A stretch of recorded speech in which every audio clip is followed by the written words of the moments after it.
At high school and college students, many of whom did not vote. They are continuing to skip class to protest President-elect Donald Trump's fair election across the country. My next guest says the only thing that will stop the student protesters is Thanksgiving break itself.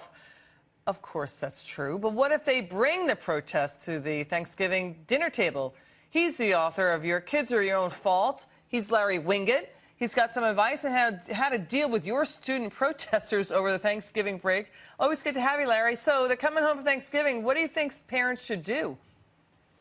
Well, I think parents need to remember that, one, their kids are their own fault, but two, Trump will come and go, Hillary will come and go, but family is forever. So don't let this divide your family for a long, long time.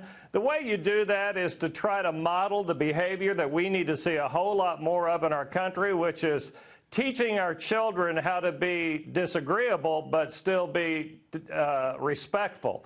We have way too much disrespect for the ideas and opinions of other people.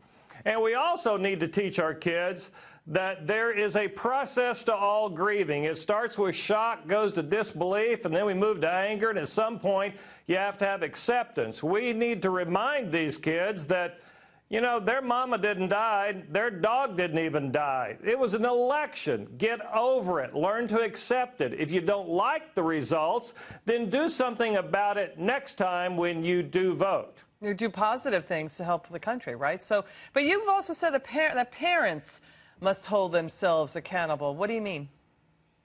Well, I do believe that parents have to understand that they taught their kids that somehow this was acceptable behavior.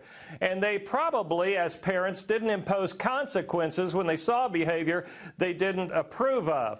Now, if your kid comes home and you find out they're skipping class, what you have to do is remind your child that you're probably paying for them to go to school. And going to school and attending class is their job. And because you're paying for it, you have the expectation they will be going to class regardless of how they feel politically.